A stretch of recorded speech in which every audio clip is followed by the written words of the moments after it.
I'd like to start with my process for the bomb project. I began generating ideas by creating a mind map, and from this I derived a number of potential routes for exploration. Initially I chose to do a culture shock survival kit based on my personal experience of arriving in Kuwait, but this got me thinking of how I could tie this to my main research, and I came up with the idea to create a liar survival kit instead. From there I began some visual research into well-designed survival kits. I used a number of internet inspiration resources, such as Behance.net and Packaging Served. I then compiled all this information into a mood board, where I also defined the tone of voice and a potential colour palette for this project. The name I Like It was pretty much a happy accident that I almost stumbled across while I was sketching ideas for a logo design. I first explored the idea of the phrase "liar, liar, pants on fire," as I wanted this project to be very tongue-in-cheek, and I thought this would offer a fun way to get that across. I then moved on to an idea based around a first aid kit. I also wanted to show that this was a solution to a problem. The folding corner of the bottom right logos represent the sticking plaster being removed, and I also experimented with the letter T forming a cross symbol, again symbolising aid. Here I've shown my finished solutions. The logo lends itself well to labels for the various packaging items I intend to be in the kit. I also wanted to produce stickers that could be applied to those naughty liars that you come across. And of course, what like it would be complete without the flaming pants of shame? I put together a quick visual of how the kit would come together as a pack. My past experience in the packaging design industry really helped here in preparing a quick die-cut template and a very rough 3D mock-up of the closed box. It's all rather very crude, but I think it certainly gets the point across. I then went on to create a few Photoshop visuals of how the final packaging might look when it's printed. A truth serum, a can of lighter fluid, and the all-important lighter of truth. And my personal favourite, the anti-bullshit spray.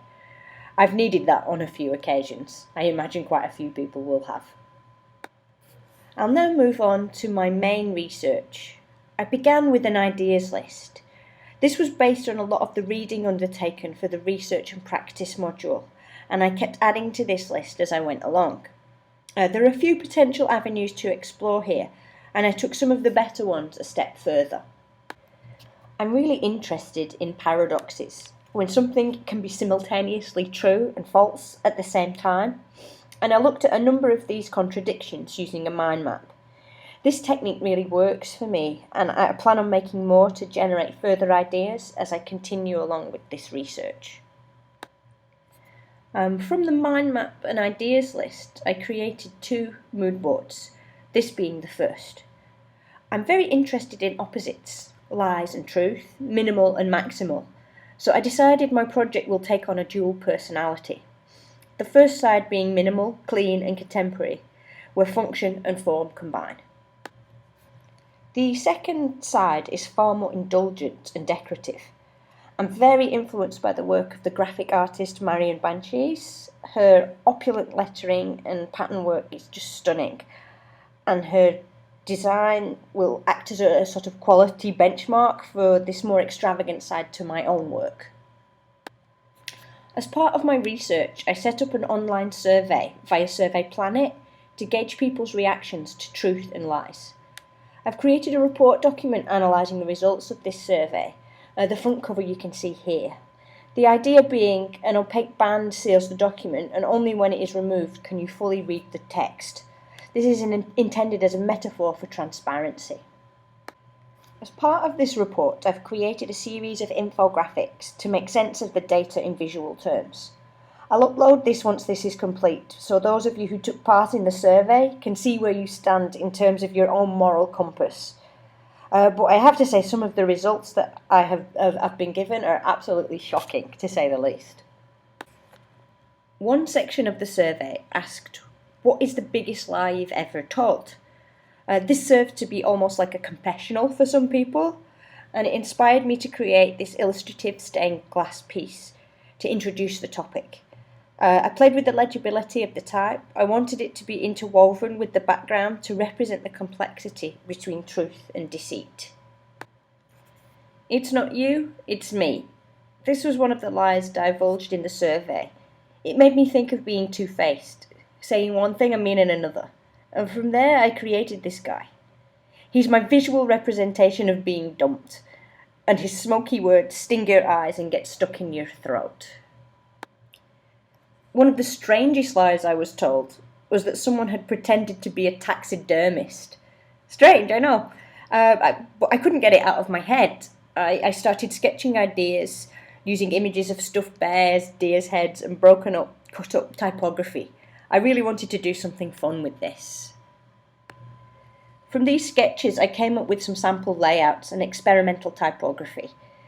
These are 4 of my favourites, but the final piece I chose was the bottom right deer's head, combined with the sliced typography. I had so much fun with this, so a big thank you to whoever confessed this gem of a lie. It really helped in this project. I've already shared these 2 experimental pieces on the forum, but I wanted to explain a little bit more. Through my research into subliminal influence, I've found that being exposed to sexually subliminal stimuli increases positive and negative emotions. So embedded in the left image are 2 words, the word sex and the word fuck. Let me know if you can spot them.